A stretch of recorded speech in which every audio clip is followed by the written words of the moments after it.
Welcome to Sausage on a Fork, a podcast dedicated to the UK's longest running children's drama programme, Grange. My name's Neil, and in each episode I'll interview a former cast member about their life before, during and after their time on the programme.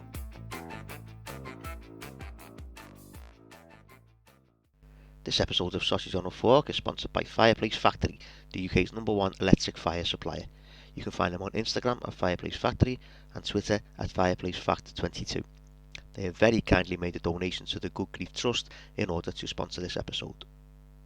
Welcome to the next episode of Sausage on a Fork. I am very, very delighted to say that I have been joined by Ruth Carraway, who played Helen Kelly. Ruth, welcome to Sausage on a Fork. Hello, Neil. It's brilliant. And I love the name of the podcast, Sausage on a Fork. You couldn't get much better. Brilliant to be here. I've been looking forward to speaking to you. Excellent. That's all good. I've been really looking forward to speaking to you as well. So what we'll do, Ruth, is we'll start right back at the beginning. And if you can just tell us, how did you get into acting? Oh, right. Okay. So we're going right back. Right back. Okay. So we'll start from, I've got flat feet and I've got an instep, and you're thinking, what the heck is she on about? So I've got that. And then I also am an only child. And then on top of that, I was, and you're not going to believe this, Neil, but I used to be really shy. So my mum's gone, what the bloody hell have I got here? I've got an only child who's shy, flat feet with interned, and I used to walk with like with your feet. I'm trying to show you. You can't hear it, everyone, but I'm sort of doing where you walk with your toes turned in. So my mum thought, right, I'll send her dancing. So I started dancing classes. And I did all the ballet, the tap and the modern, just local. And then the bit that I enjoyed most was the when we did character dancing. Right. And then I did a wee, it was in my 4th year of junior. I don't know what it's all changed since I've been to school. It's all year, this, that and the other. I think it must be equivalent to year 6. So 4th year junior before I went to senior school. Right. And we did a play that my teacher, Mr. Davis, I love Mr. Davis, had written. And it was around nursery rhyme characters. And I played Humpty Dumpty. I know. I played Humpty Dumpty, and I really enjoyed it. And we had the audience, and I had the audience in stitches.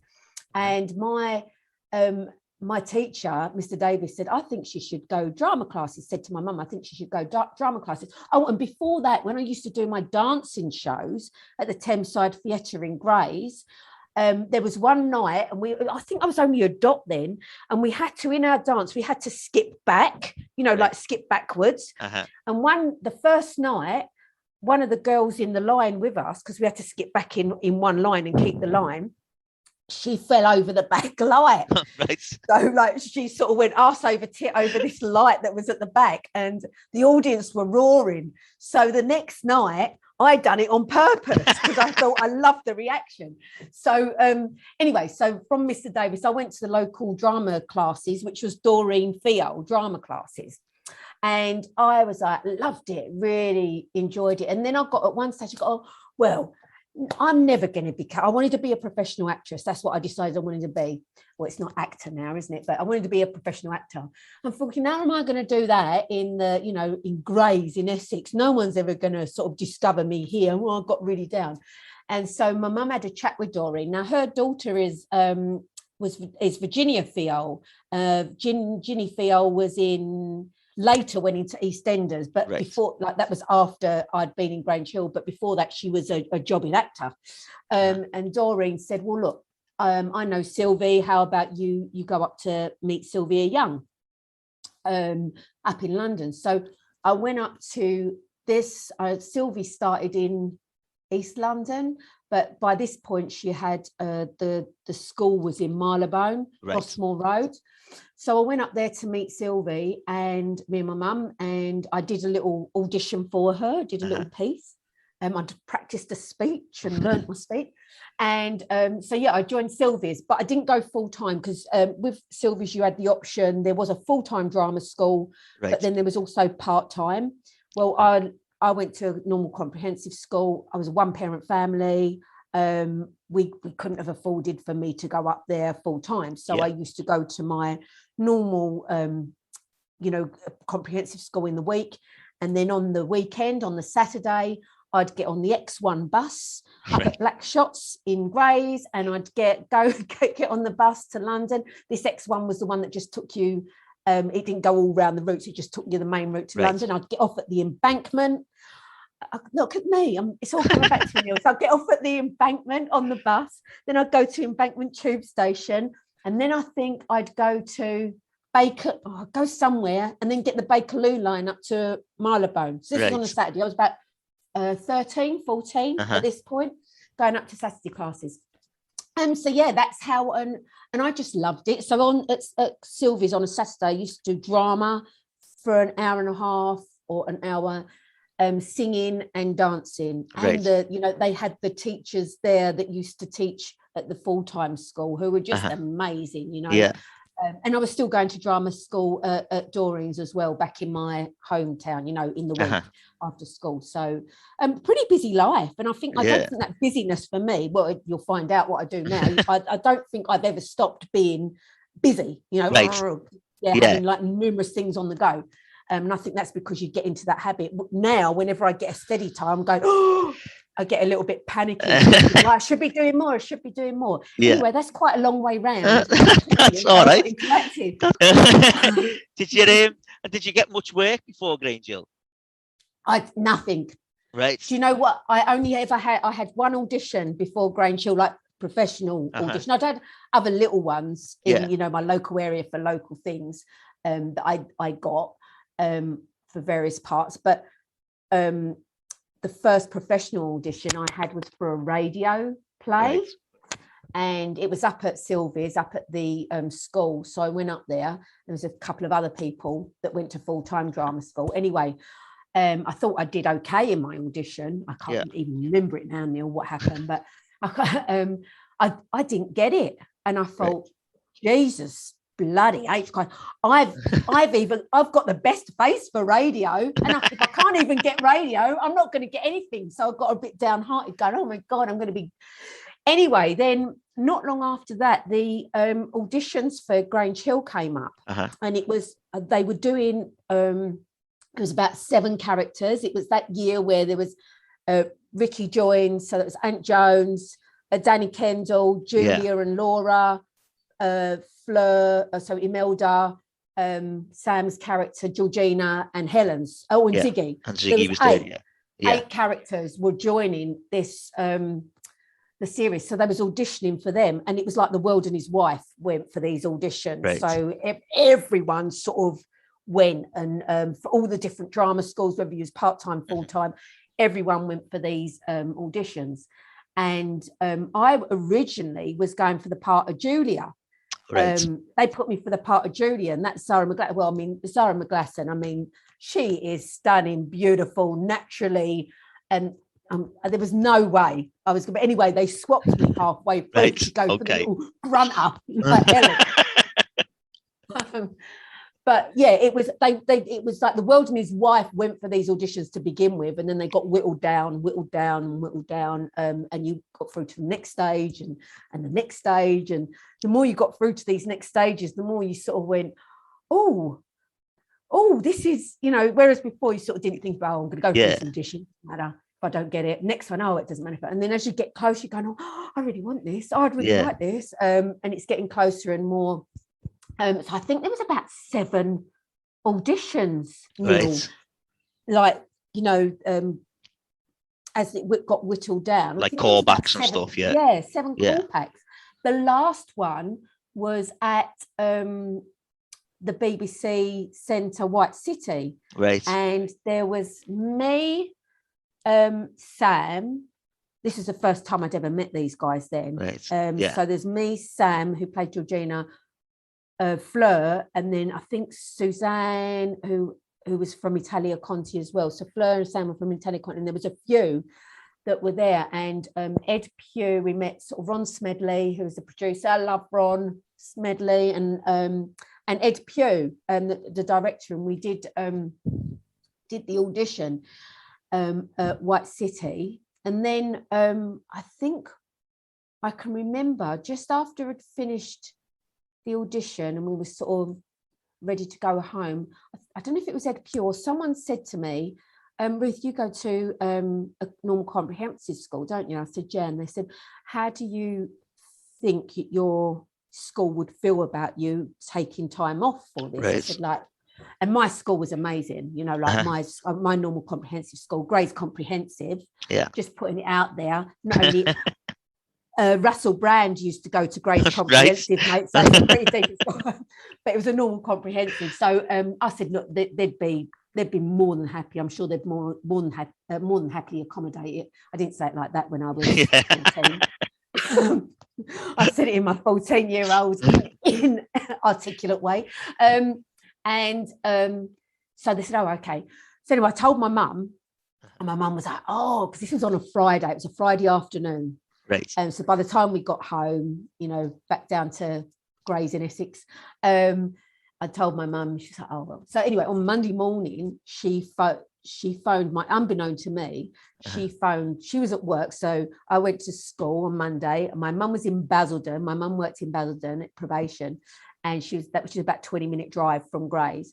And from work, she phoned my aide, like Sylvie Young's office, and she said, look, they asked Ruth about, you know, being at normal school, and if her normal school would it help, do you think, if, you know, I said I'd pay for her to, you know, I'd find the money and her go to stage school full time. Yeah. Do you think that would help the cause? Because mum by that point knew I'd really, really wanted that.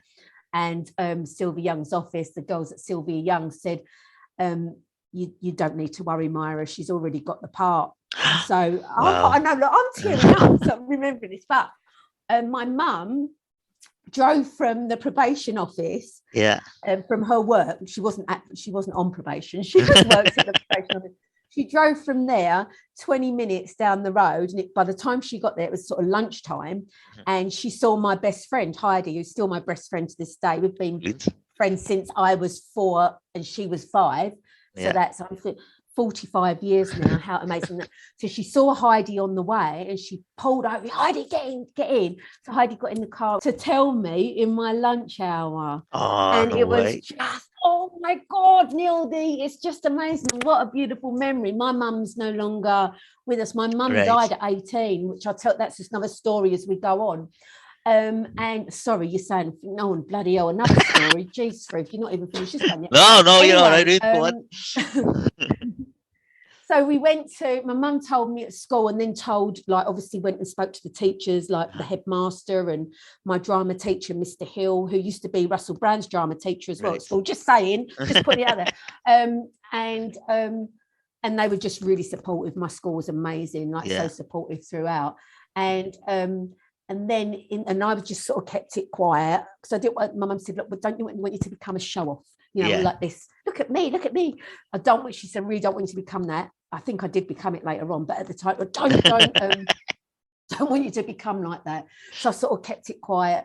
But then when we was in German, Mrs. Tumber, my German teacher, made me stand up and said, we've got some really good news to tell the class, and all the class clapped me, if I can remember right. That might be just me Hollywooding it up, but in my head that's how it happened. But I'm sure my friends were chuffed for me, because they knew that was my passion, that was my game. So and had you been a fan of Grange Hill?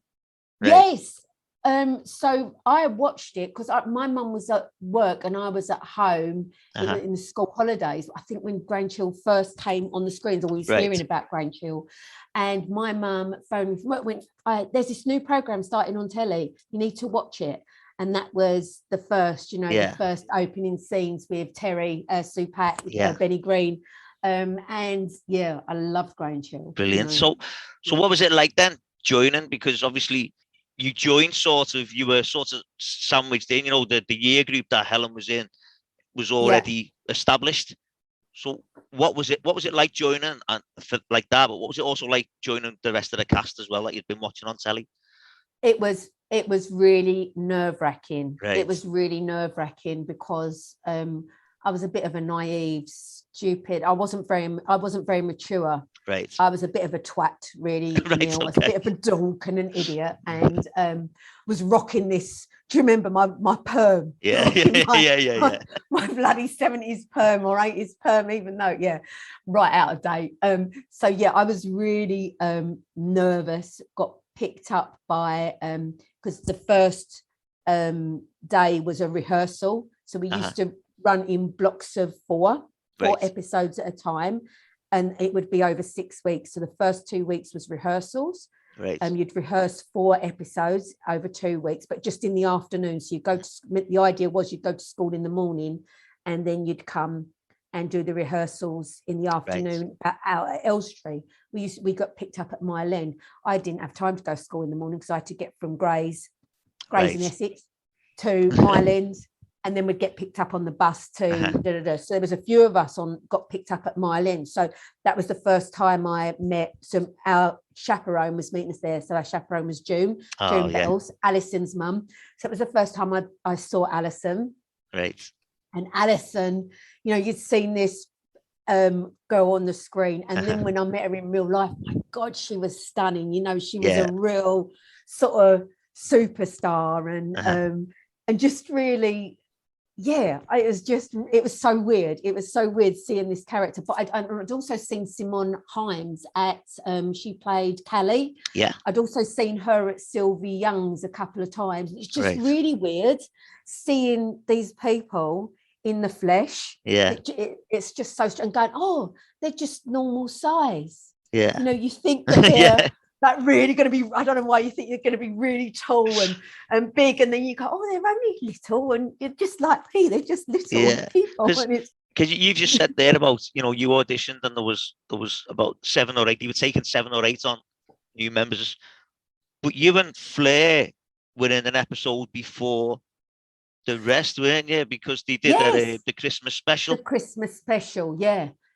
Oh gosh, we were, weren't we? That was when I first met as well.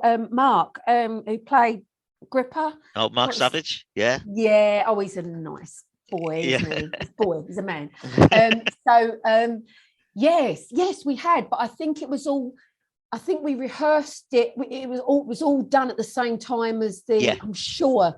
It went out. Really had some in the can. I think it went out the week before your first series started.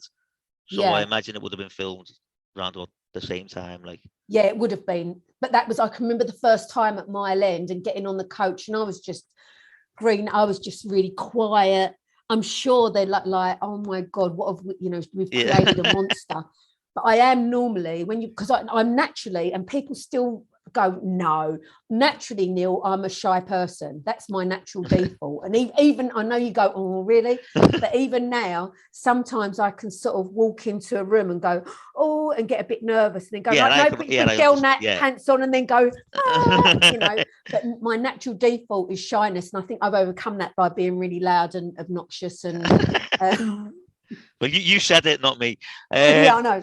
I think other people say it too, Neil.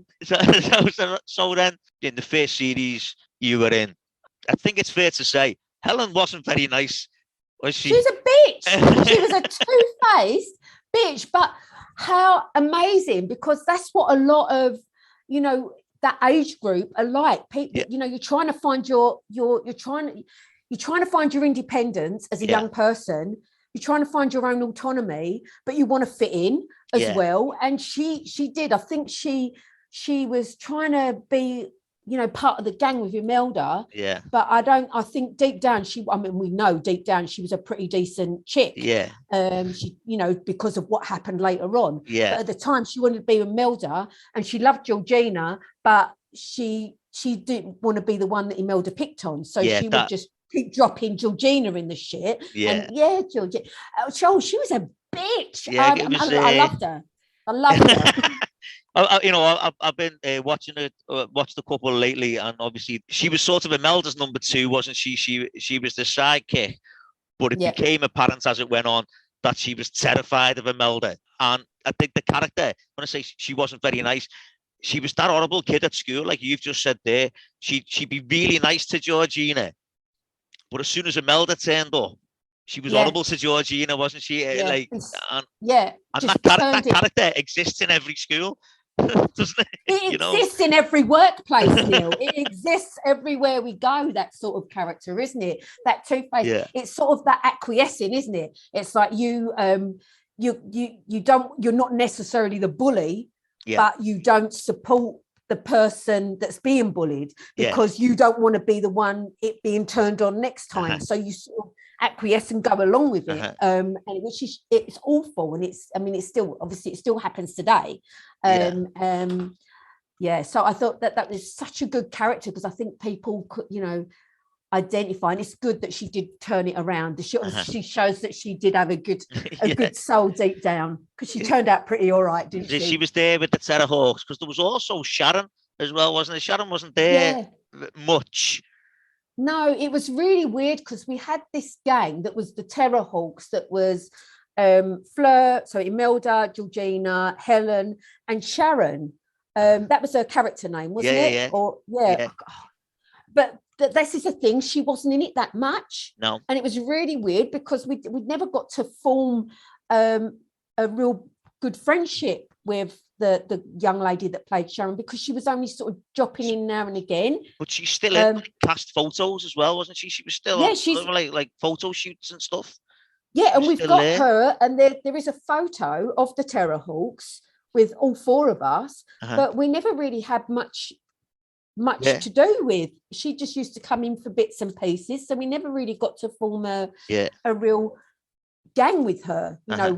We were the gang. I think me, Fleur, and Georgina were quite a gang. But she was a lovely girl, but we just never got a chance to spend a lot of time together with her. Imelda straight away was feuding with Ziggy, and then there's that scene which it's quite harrowing, really, the bit with the fiberglass when she attacks him, or when the three of you attack him, to be honest. We're awful, isn't it? It's horrendous. Yeah. And it wasn't just him, it was any poor little boy, we sort of attacked. Well, we were pretty evil, weren't we?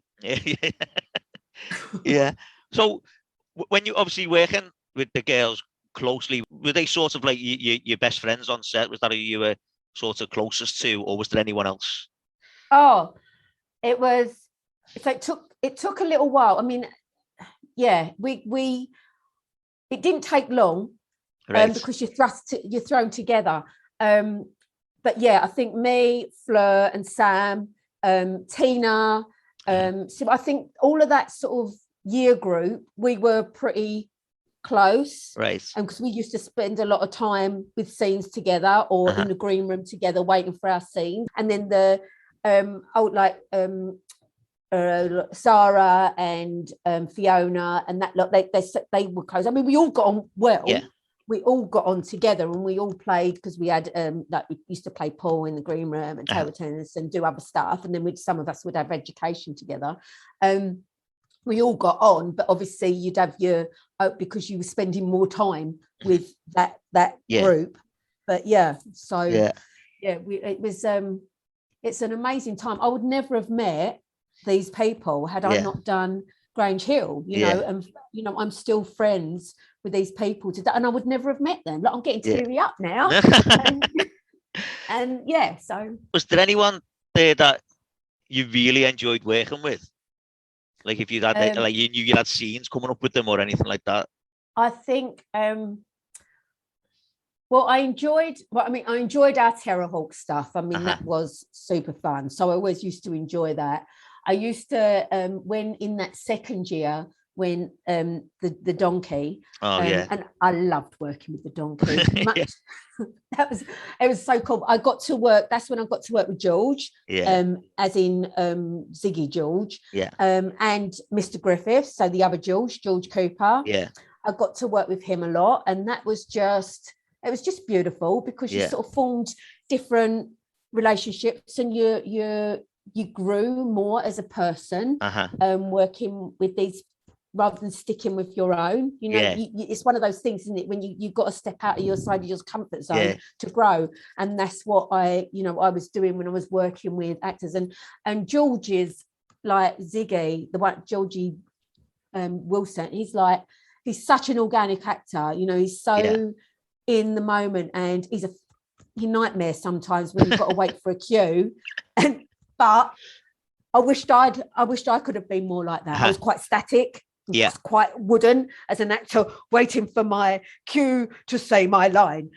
Whereas George was sort of organic, and and I really admire that. And you sort of learn from that, and you grow, and you sort of become more confident in your own skin. And that's what I did as I went through the show more.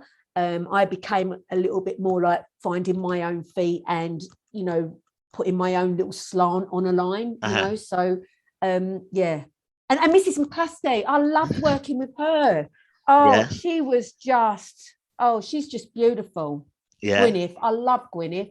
I really enjoyed the scenes with her, because she, those adult actors, Neil, how the hell they put up with us, I don't know. We was little assholes at times, not to them, not being rude to them, but we were just kids being little twats, and they're professional actors, that's what they did. And they were so patient with us, and especially me. I'm a real giggler. I'm a giggler, and I will once I start, that's it. It takes a while, and when you've got adult actors waiting for the kids to sort of stop their giggling to get, it must have been so frustrating. So thank you for your patience. I'm sorry. So I was going to ask you how you found it in general, the relationship between the kids and the adults, but obviously you've just answered that one there. Do you know what? They were beautiful. They were so accommodating and patient. Honestly, I don't think I would have been the same. I think if I'd have been an adult actor on that show, I would have locked myself away in the dressing room and probably cried after every scene. So my hat is off to them. They were lovely, and I learned heaps from them, and they were real good people. You've just mentioned Harriet the donkey. Sorrel, her real name was Sorrel. Sorrel, yeah. Oh, I loved her. That was in your second series 10. Yeah. And Helen was far more likable in that series. Yeah, very, very different. She seemed to want less to do with Imelda in that series, and then luckily Imelda was expelled. Oh, I know. I was it was great for Helen's character. Sad for me, because we'd got real close. So but Fleur, needed to do her thing. She wanted to go back to school and spend more time and that. But great ending, and good to for the series to show that this poor behaviour can't. I mean, she had some serious bloody psychological issues, didn't she? Really. She needed help. She was proper. She was really going down a rotten path. So I think that was good. That is the consequences. You can't keep, the amount of butting heads she had with so many teachers. I remember Jeffrey Kissoon, she had some scenes with, didn't she? And you can't keep as a cat, in everyday life, you can't keep behaving like that and there not be consequences. So I think it was really good to show that you can't do that, and good that Helen, suddenly Helen's like in survival mode, isn't it? I don't want to get as hard with the same brush as her. So I'm going to become my real self now and be really nice to everyone, especially a donkey. What was it like with the donkey? Oh, it's great. I loved it. I'm a real animal lover. Right. I've got 2 dogs as I'm speaking to you now. I've got 2 dogs and a cat and some chickens out. And I love animals, and I'd have more if my husband would let me. Not bloody farmyard around here as it is. I loved animals, and it was just really because the shed where we used to do the scene, it was a shed. Right. It wasn't in the studio. It was an actual shed out in the Elstree grounds, like on the grass at the back. And it was just really quite soothing in there. I don't know what it was. I don't know whether it was the wood and the straw and everything, it was really sort of natural and, beautiful. It was quite soothing in there, quite a nice place to sort of chill. And there was lots of scenes, I know that I had scenes with Imelda in there, with Georgina, with, Mr. Griffiths a lot, because we were in this together. Yeah, we was in this sort of looking after the donkey together, and that's that second series as well is where it came out that Helen was into, Liverpool FC and she knew all this stuff and like Siki's like bloody hell. So they became good friends, which was real nice. Yeah, that's good. I just wants to mention there, because obviously you were there, in 86. So you were there right in the middle of Just Say No as well. Just say no, no. Just say no, just say no. What was it like recording that and the video and stuff? Oh, Neil, 14, well, I think at that point I was 15-year-old being thrust into this thing and doing Just Say No. You're living your best life. Yeah. It was just amazing. I mean, at the time I didn't, I perhaps didn't understand, if I'd have, going into supporting people with drug issues later on, that probably isn't the best message, but at the time you don't realise that. But yeah, it was so cool. I think it was a top 3, top. I think it was top 5 in one. And it was just amazing. Going. So you not only did you learn about the the TV side of it and the camera, but then you learned the music. You was going into a studio and doing that, and then of course we done the amazingly successful Grange album too, didn't we? And I think we did a spin-off song from that. Girls like to do it, girls like to do it, girls like, and we came up to Liverpool to film that. All right. Anyway, but yeah, Just Say No. It was pretty amazing. I really had a blast doing that. It was awesome. Yeah, you feature quite heavily in that video. I know, because I'm standing next to Lee Mcdonald and I'm dancing. Yeah. Aren't I? If you look closely, Neil, I get the steps wrong. Right. Okay. If you look, because one of my mates pointed it out to me, they went, "Oh, do you realise you do it wrong there?" And I sort of get my legs wrong. But yeah, that was great with the dancing, isn't it? Yeah. I love that, because Amma was in that as well. So it's me, Lisa, Amma, Zara, and Alison McLaughlin. Yeah, that was fun. It was super fun. So just after Imelda got expelled, there was the barge trip episodes. Now, you weren't on that, were you? No. Was there any reason for that? Because I was in the storyline. I was looking after Harriet the donkey. Right, okay. So yeah, it would have. I would have loved to have gone on the barge trip. Don't get me wrong, but it would have been stupid. It would have looked, who's after the donkey? I'm in this Helen character where I'm sort of taking care of this donkey, and then I go on a barge trip for 2 weeks or however long they went. No, right. But also it was a good point. I think my O levels were coming up, and so it meant I could spend, because they was away filming that for about 2 weeks. Right. So it meant that I could spend 2 weeks. I just went to school for 2 weeks and tried to catch up on all my work. So it was not a wasted time. And it was a shame I never went, but that's okay. I went on the Isle of Wight one, so that wasn't yeah. And Helen was, I don't want to say a tomboy, because she was still quite girly, and a feminist, I don't know, because we see early signs of that when with the cricket match, she was kicking off the fact that there was no girls getting, but she was the one that led the calls for that, and that was the first sort of sign, because we see a bit of that later on, but that was the first sort of sign that we had. But it was, I think, just after equality, wasn't she? Absolutely, but that's what feminism is, isn't it? It's about being, leading the cause for women, that we deserve, we deserve equal rights. Neil, if I didn't see that at the time. It's only later on. Oh my God! But yeah, it was. She was the leader of the cause. And actually, I've had a message from people not so long ago through the the pages. I used to go on Facebook and do the pages. From someone who said, because of you and your character, and getting, later on when I went into engineering, because of you and what you did, it made me feel that I could go into a job that's more dominated by men. It's like, man, that was what it was about. That's why Grange was so bloody successful, because that was really forward thinking. But I think she was a feminist. She was an activist. She was a feminist. And, she was probably... she probably was a bit of a tomboy, I think she in this day and age, she probably, would be, she was quite androgynous, wasn't she? She, that was my look as well, obviously, because my haircuts, after the curly perm, after the curly. Do you know what, Neil? I used to get on the train, the overground train at Grays in Essex, and with wet hair, because I'd have had a shower in the morning to meet the guys at Mile End. So I'd get on the train in the morning with wet hair. I have got really fine hair, like 2 hairs and a knit if I'm lucky. So it used to be quite flat. By the time I got to Barking, my hair with this curly bloody perm was out like this. You remember the hair bear bunch? It looked like that. Yeah.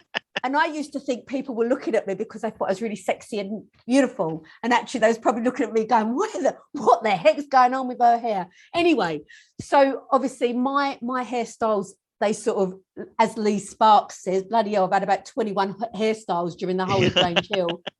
I was sort of rocking those short cropped cuts, and she was quite androgynous. And if you didn't put makeup on, I've got quite, if you notice, I've got quite you're looking at me now, people can't see, but I've got quite a jawline. So I've got quite a masculine face. So quite androgynous. But anyway, where was I going with this? Yes, so I think she was leading the cause for women being noticed and recognised, and I think now she'd be in equal pay. And I think Helen now, I think she would be CEO of a number of different companies, and she would be having women in those top roles, and if they were good enough, she'd have men in there as well to balance it out, but everyone would be paid equal, whether they were male, female, what have you. So I often ask this one. I'll ask this one now, because when it came to series 11, there was a lot more storylines for Helen. You were in it a lot more. Did you have any particular favourites, storylines or episodes or anything? So series 11, is that when we was in Isle of Wight? Was that my last series? That's with the Dares, series 11. Oh my God, the Dares. Yes, that was a really good series, because we had Ronnie. She started doing, is that the when she was doing the raps? Yeah. Michelle Gal. Yeah, it is. So I mean, that was a really cool series. There was so much going on. There was me and Georgina doing the Dares, and we started off quite little, didn't we? With sort of black eyes, and she had a yellow face. Yeah. And then it was tattoos, and then it was stealing, wasn't it? Yeah. And we sort of, it's awful. We encouraged Ronnie to sort of steal, didn't we? Or give her the idea to steal. And she was the one that got caught. It's always the way, isn't it? Always the way. She told me to do it. Honestly, so many. There were so many good. I don't think I can pick, but the Dares were hilarious. Doing them. Me and Sam, the amount of giggling we had going on. Yeah. But all of that. When Tina and Michelle were doing their raps, and we're going to. That was all really cool. It was like partying yourselves. It was an awesome atmosphere. I was watching some of the Dares the other day.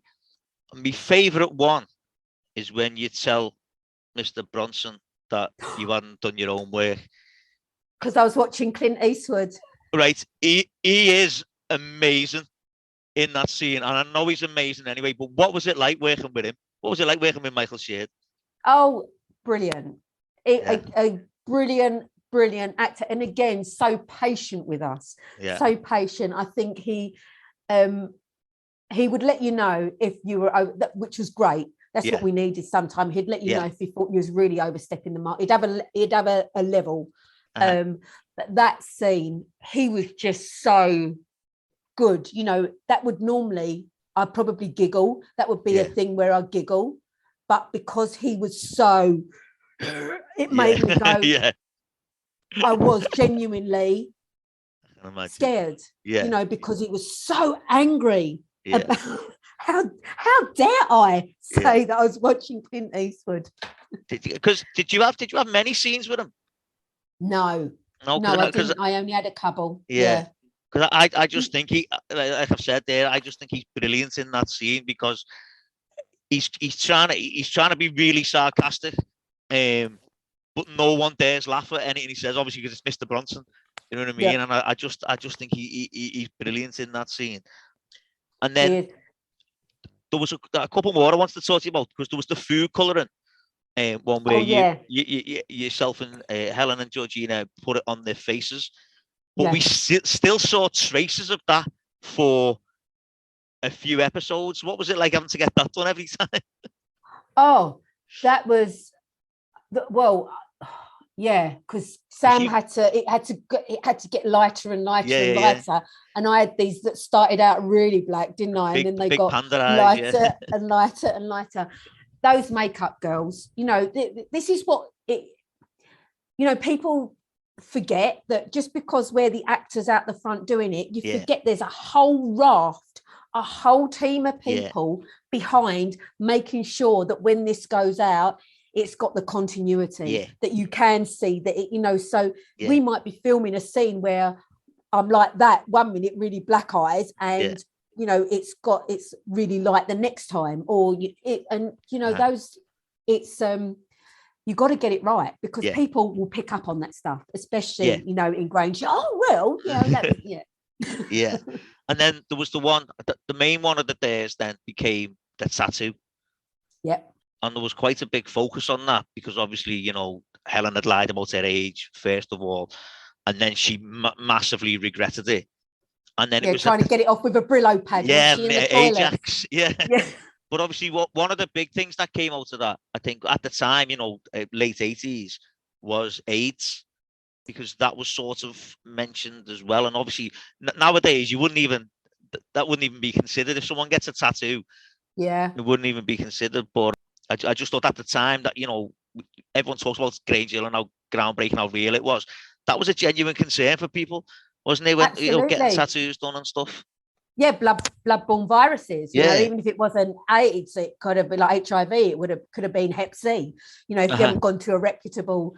Even now, that's important. Hep C has probably overtaken HIV and AIDS in the Yeah.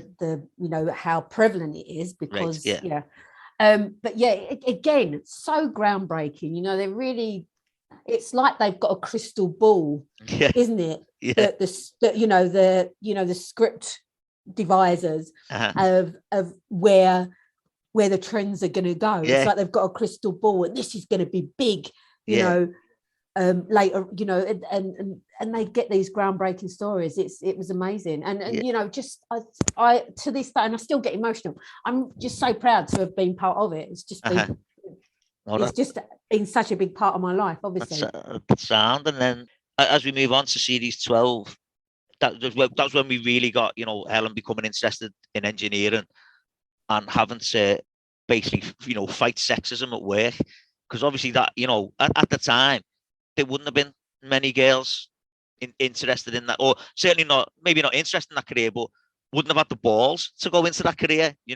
Well, absolutely, because if you remember, Helen's careers teacher just, sending her jobs as a secretary Yeah. and things like that. So even the guidance, careers guidance weren't sort of encouraging girls to get into that field. So if you've got, adults that you look up to, not encouraging you, then you sort of stuck. Yeah. So yeah, again, that was, and I wasn't even meant to do that series, Neil. All right. Yeah, so this is when I halfway through a series, so halfway through series 11, every year you get a letter to say, do you want to do the next series? And you have to send the letter back. I was under 18. Oh no, I think I was all right. I could sign it myself, and I'd had a discussion with mum, and I wasn't going to do it. I was going to not do series 12 and sort of explore other avenues. So I'd sent the letter back. I don't know what had happened, but there'd been a miscommunication. No one had said anything. So it got to the end of the year, and we're coming up for the party, and I'm sort of saying, "Oh, it's my last one." And everyone's then the sort of producers and what your last one? I said, "Yeah, I'm not coming back next year." Oh, wow. We thought you were. And obviously the scripts had already, obviously at the time, I didn't know that there was this huge storyline that they're really pushing Helen to the fore in especially this feminism stuff. And I'm like, but I've said no. And I've sort of in my head, I've got it that I'm looking at other options. So I don't know what happened, but in between we finished Christmas and we were starting again in April, I was auditioning and I got a part. It wasn't a part, it was a role as a TV presenter for some it was a children's television program again, but as a presenter. And I was like thinking, oh yeah. Anyway, talking to the agent. They said, well, you know, BBC. Da, da, da. Anyway, I ended up doing another year of Grange Hill, and at the time it was quite begrudgingly because I'd wanted to do this other stuff.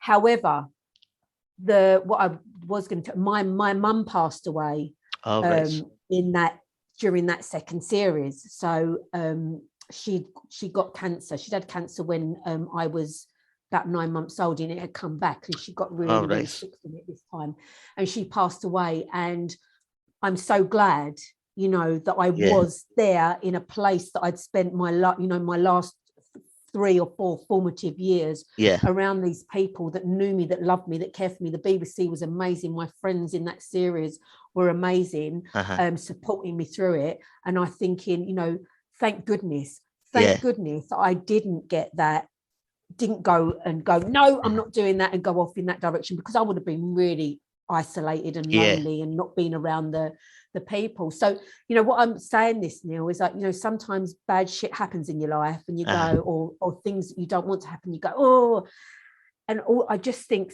things happen for a reason. And sometimes you don't know what that reason is. So at the time I was like, oh, now I know that reason, because I was then with, you know, during that really severe grieving period that went on a lot longer than that, obviously, but that initial, I was around people that were nurturing and caring and loving me and supporting me through it. So that's why I'm saying that. Anyway, so yes, I wasn't meant to do that. God, I do go on, don't I? I wasn't meant to do that that last series, but I'm so glad I did as well, not just for, you know, the reasons that I've just mentioned, but because of the groundbreaking Helen within that engineering field. And, you know, that, like I mentioned, that comment I've had since, and that wasn't that long ago, that was only about a year ago, that females started, you know, she went into a male dominated work environment because of what Helen had done. It's like, boom, that's what it's all about. Definitely. No, also in that series, that was when Danny Kendall died. Now, I spoke to George about this at the filming of the memorial service. Were you aware of everyone laughing when it was getting filmed? Yes. The thing was, I was dealing with my own grief. I'd not long, you know, sort of had my mum's funeral, and then we were doing that. So I had that, but then sometimes when you're dealing with such big emotions, sometimes you can giggle. I can remember my mum telling me once that my Auntie Ethel had died, and they were so solemn. They took me, I didn't know Auntie Ethel that well, but they took like my nan and my granddad and my mum, sort of said, we've got something to tell you. And they said, Auntie Ethel's died. And then I just burst out laughing. And then my mum burst out laughing. And then my nan and granddad burst out laughing, because sometimes these big emotions make you go, oh. And we were, which was great, you know. It's not because of Danny Kendall, he was a beautiful character. But I think, it was. I have to say, it doesn't come across when you watch it that you were laughing. There's quite a few. It's painfully obvious that they're trying. Bearing in mind, Neil, I'd had to hide my giggles for the last 4 years, so I've probably had a lot more practice of making it look like I wasn't giggling. Terrible, isn't it? Yeah, and then also in that series, you know, Helen never really had a boyfriend as such. But I know. I wondered if they were if I'd have done another series, if Helen would have come out as gay. Right. It wouldn't have surprised me. However, she did have a tete-a-tete with John Drummond, Trevor. Yeah, with Trevor, yeah. She went to prom with him, didn't she? Didn't she? She looked like Marilyn Monroe. Did you see? So she had a sort of bit of a tete-a-tete. I think she was more rescuing, playing that rescuer role. Yeah, she was looking after them there, wasn't she? Yeah, absolutely. Yeah. So I thought, oh well, he's not going to get, you know, go on a date with anyone else. But I think at the same, I'm with George, like who plays Ziggy. Like I know I listened to his one. I would have thought if George, you know, Ziggy's character would have gone with anyone, I thought it would have been Helen. Yeah. But then maybe that Helen was going to come out as gay later on. It might not have, but I thought those two was a real good match. I can still see them together now, like Helen and Ziggy. You know? So then that was your last series. And obviously, you've just mentioned there the fact that you weren't supposed to be there. So obviously, you'd told them on this one that you were going. We made it clear. Because Helen mentions sort of halfway through the series that she's not staying on. Yeah. Which is unusual. I thought, in Grange, because she says, I'm not staying on next year, or words to that effect. And that's quite unusual. So obviously quite a few of you left around the same time. So me, George, I don't know who else. So I know definitely me and George. Michael Sheard left that one as well, didn't he? Yeah. Did it bother you that you didn't get a send off and the others did? No. I didn't even realise I didn't get a send off. No, I mean, like a goodbye, because obviously they say goodbye to Ziggy, don't they? Because he's moving back to Liverpool, and they say goodbye to Mr. Bronson because he's retiring. But I think because Helen was probably just going to be going and working at that engineering firm, and they probably thought Helen was going to end up back at school anyway. Who knows with Helen? But it didn't bother me. Oh, that's cool. So I would have had a send off in our party after. Yeah, definitely. Yeah. What was the public reaction like to Helen? Because obviously she was horrible at first. So did you get sort of negative reaction or anything like that? Not that I can remember. I can remember being really conscious, right, and forgetting, because this was sort of your new life. You sort of get used to this new life, and you sort of forget that you're on the television, like every week, and then getting stared at by people, and you're thinking, oh, what's wrong? Have I got a bit of toilet paper hanging from me, knickers, or have I got a bogey hanging from my nose? And you, oh no, that's right, I'm on the telly, right? Okay, because you forgot. And I can remember one time I did get chased by some young'uns, and they weren't being horrible, but they were so, oh my God. And I was like, oh, and I was getting really, and I can remember hiding under a clothes rail in sort of a department store, going on while my friends were just pretending I wasn't there.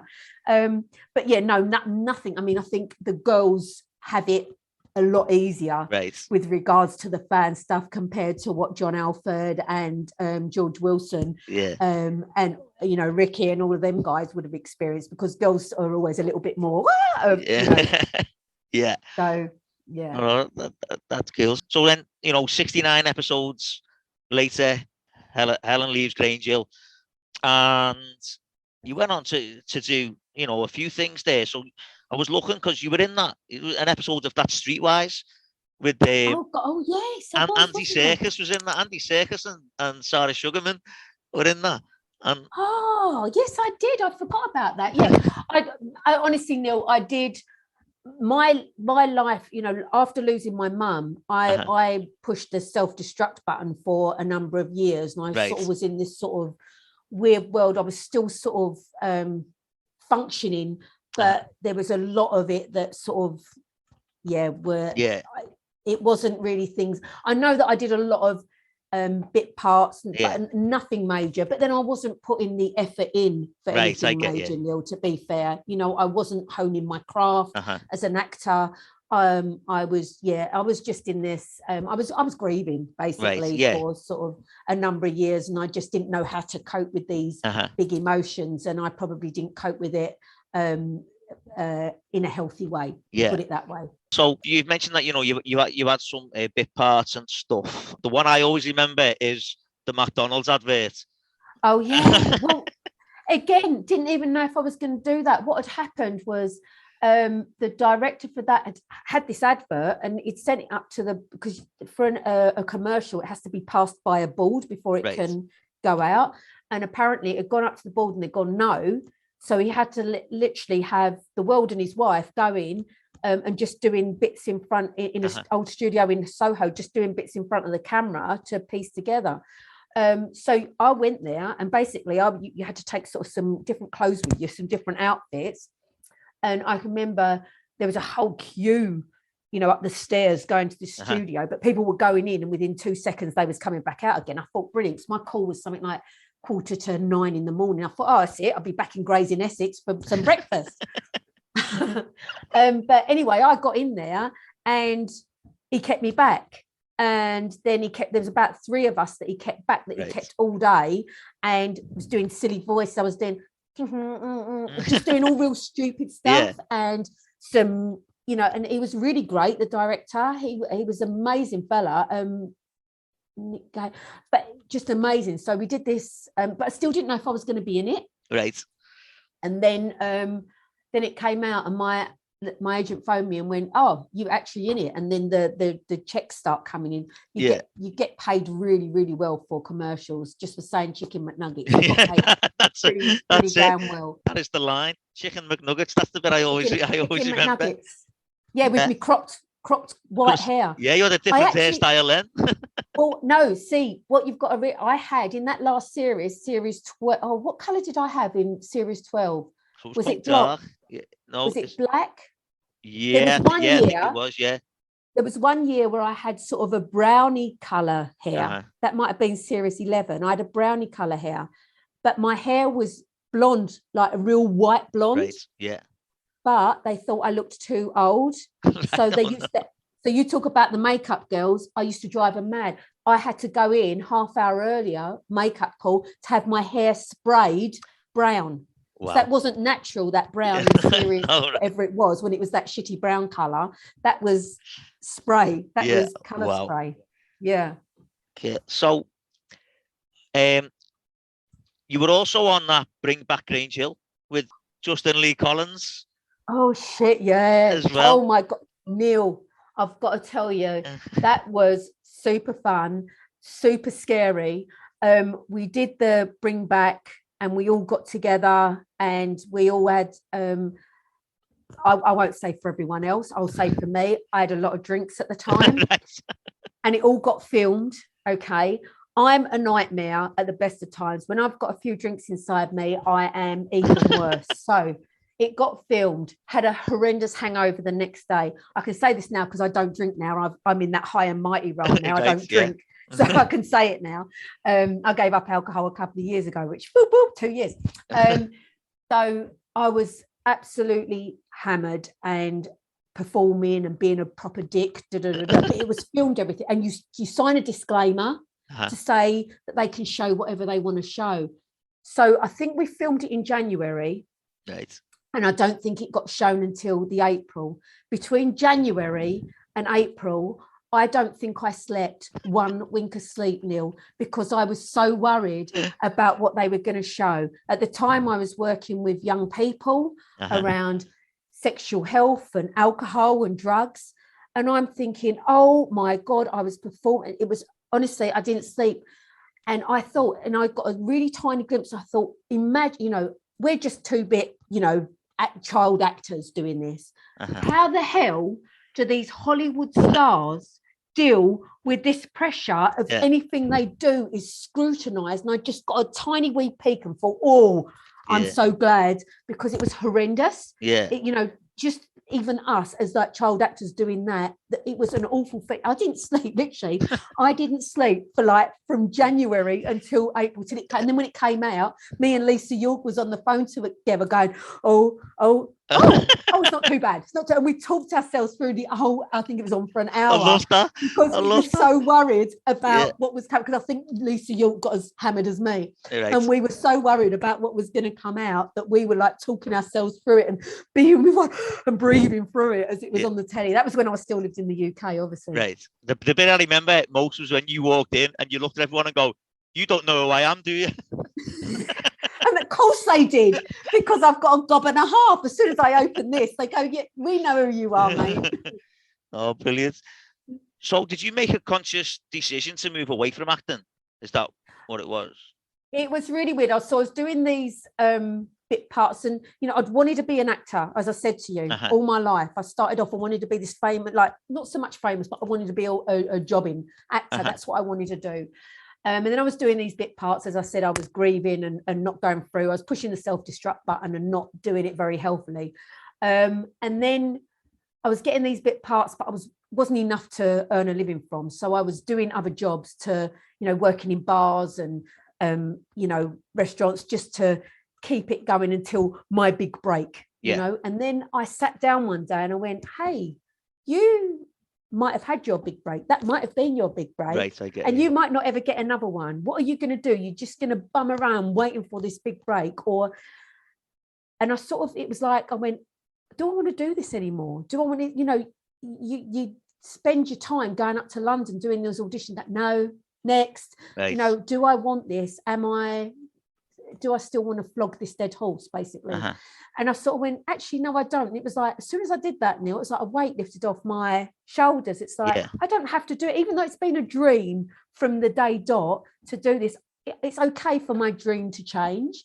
And my dream changed, and it was like a big weight lifted off. And you know, I still dabble now and again and go back to it. I think it's always there, but it's not I've got to do it anymore. It's not like, you know, I've got to be an actor. You know, it's just like, if it happens, it happens. But I'm more into the writing side of things now. And with my theatre company, which I could tell you a bit more about if we've got time. I think I've told you so much time. No, that's good. That's fine. Yeah. So what do you do now then? Okay. Right. So I told you I was busy. I used to always be busy. So I'm busy now. So I'm self-employed, but I work one of the jobs I do is I work for our local mayor of our district. Right. So because you don't live in the UK anymore, do you? No, sorry. I live in New Zealand now. Right. I'm a Kiwi now. You know what I mean? And so, I work for our local mayor. They've got like a deck, you know, a summer deck. It's not, it's a dick over here. Right, okay. So you go and have a dick party, or you go and sit on someone's dick over here to have a barbecue. Anyway, but I love them. I love Kiwis. I love it over here. And honestly, I look out of my window now and I go, oh, I pinch myself and go, I'm so lucky to live, especially what's going on with COVID. We're pretty safe over here because we're like in the back arse of nowhere. But anyway, so I work for our local mayor. I'm self-employed, and one of the jobs I do is supporting over here. The mayors are really prevalent in their districts, especially our mayor. Our mayor is the bomb, Brian Cadogan. Boom, boom. He's amazing. He really cares about his district. He cares about especially young people and them having an upward trajectory in life. So I support with that, getting people into work. Right. And supporting them when they're in work, and supporting with apprenticeships. So that's what I do. But my other job is I have a drama group in prison. So I run a drama group in prison. And I also run a drama group in the community. That my group is made up of people that have been involved in the justice system in one way, shape or form or another. So it could be people on parole, people that are doing community sentences, people that have done a sentence years ago and sort of out of it now, but want to do something creative. So, and that's the theatre company. So that's what I'm sort of focusing on this year. So we put on, we're doing something for our Dunedin Fringe Festival. Right. So you've got the Edinburgh, this is sort of similar to that, but on a bit of a smaller scale. And we use a technique called forum theatre. So it's interactive theatre. Right. We collaborate on writing the play. So the guys, it's their stories, and we present. So I write the play from their stories. Oh, right, okay. And then we present this piece of drama to an audience where the main character comes up against a number of obstacles or challenges, and perhaps doesn't make the best choice, and it ends up going horribly wrong. So it's like pretty sort of severe ending. Anyway, so then I give the audience some time to think about, have a chat amongst themselves and think about how that main character could have done things differently. And then we present the piece of drama again with the intention of doing it exactly the same way as the first time. But during the second performance, audience members shout out freeze and come up on stage and swap places with the main character only. Wow. And try and offer a different solution. Yeah. And, you know, it is so powerful. It is so powerful to see this because, you know, there's two things that happen. The guys that have been involved, you know, have been committing crimes and also you know, got sentences, sort of see the audience offering a solution that they might not have ever thought of because they've come from a different life. They perhaps haven't been nurtured, or, you know, they go, oh, and then from the audience perspective, they see these guys as normal people, and actually let's embrace them a bit more, and they might not, you know, commit so many crimes. So, you know, building empathy, the more that we can build empathy in people, the less chance people are going to want to commit crimes against each other. So that's the aim of the theatre company, and so we're focusing on that a lot this year. So I mean, that must be really rewarding though as well. Oh, do you know what, the group, you know, they're amazing, that, you know, they're real natural talent, and to see them grow, not just within their skills as actors, but within themselves and their belief in themselves. And actually, as I said to you, I went a bit off the rails after I lost my mum. I went a bit off the rails, but I'd had a good foundation. My mum had nurtured me, and I'd had a really solid, supportive foundation. So even though I went off the rails, I had a reference point to be able to come back on track again. Sadly, for some of the guys that, are in the drama group, they haven't got that reference point. So they go off the rails and they've got no reference point to come back to. So what we hope with the theatre company is that gives them the reference point, that actually you are valued, you do have skills, we care about you as a human being and what you can bring, not condoning what they've done in the past, not condoning saying that's okay, but saying we don't, that doesn't make you, you're not, that isn't you're more than that, and you can be more than that. So it's a real, I love that. That's what I love doing, and that's Brilliant. what I want for this to happen. So is for the theatre company to grow even more and get arms and legs and take this out to, take interactive theatre, take foreign theatre to the masses, because it is so powerful, and I've got a real passion for it. So anybody wants to look it up, happyu.co.nz. Got a website, so please look us up. Sorry, might as well get a bit of definitely. Definitely. No, that's cool.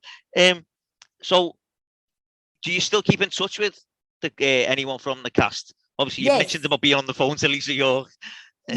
So so last time I was over I don't know, but we had a wee meet up. So Fleur, who played Imelda, it was really lovely because when I moved over to New Zealand, I spent my last day with her. We went on she treated me to a spa day, and we had, so I spent my last day with her, and she dropped me off at the airport when I was saying goodbye to the UK. And then 6 years later, when we came back over on holiday, Fleur was the one to pick me and my husband up from the airport. So that was really sort of quite poignant. So I'm really close with Fleur. And funny enough, even though I didn't work with her at the time, Alison Bettles, so who played Faye Lucas, I'm really close with Alison. She was really supportive when I lost my mum, because we did a pantomime together. So I finished Grange and we did pantomime that first year in 1988. We did a pantomime together. I think it was Aladdin, and she's from near me as well. She's an Essex girl. Go Essex. So I'm in touch with Alison. George Diggy, I keep in touch with him quite regularly too. We're good mates. Another reason why I gave up drinking was because George, because the last time I was over, we all got hammered and George doesn't drink. And I read his book, and in the book it says that he enjoyed seeing us all together, but he started to feel a bit out of it the more that we all started getting drunk. And I'm like, oh my God, I missed an opportunity to really, because I was getting, and I'm like, so that's another reason I wanted to go back. When I was coming back in 2020, being, have not drinking. So that was another reason I gave up drinking. But I keep, I love them all. So I'll keep, it's not that but they're the ones that I keep in touch with regularly. And Lisa. But others, it's just like, hey, how you doing?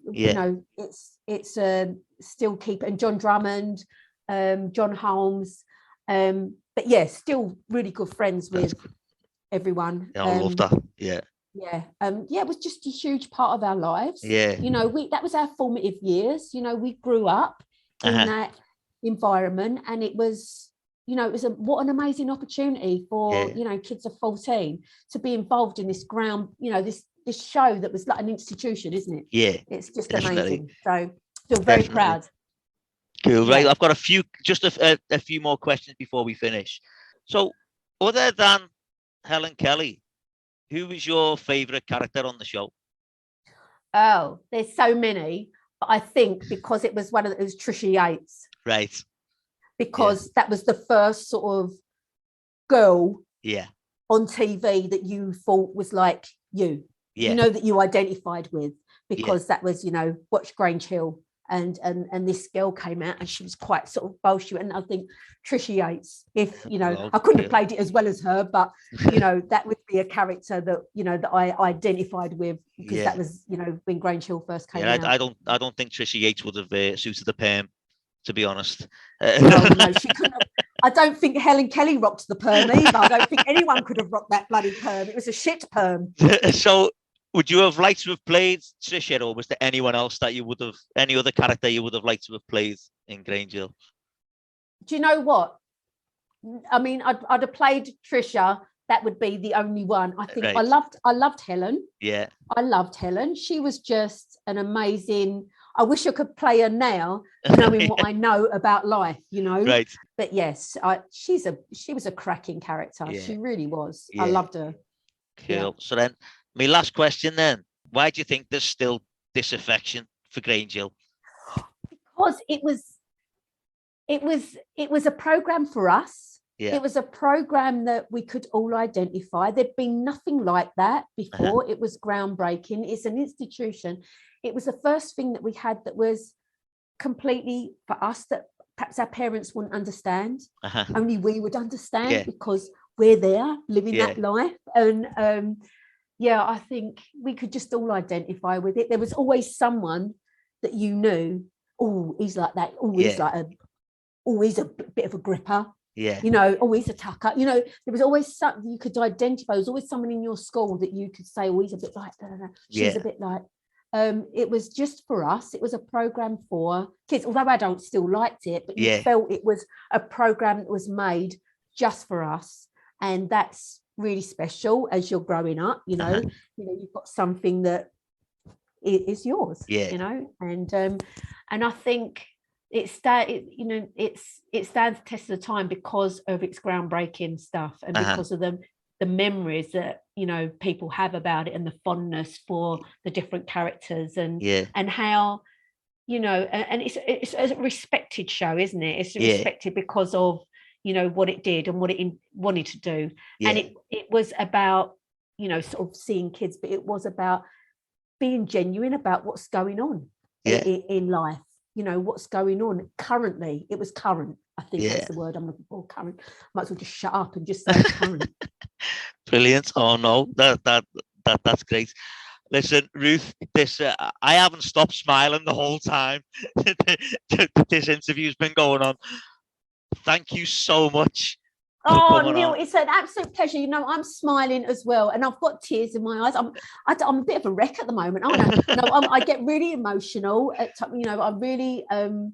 It was such a good part of my life, and such a big part of my life, especially what I was going through. And I just, I've got affection for everyone that I work with there, for the whole thing. And I love an affection for you, Neil, that you're doing this, and affection for the people that, are going to take the time to listen to this, that still, are impacted by, the Grange Hill. And and thank you. I've really enjoyed it. It's Thursday morning over here. I better go and do some work soon. Hey, the mayor might sack me.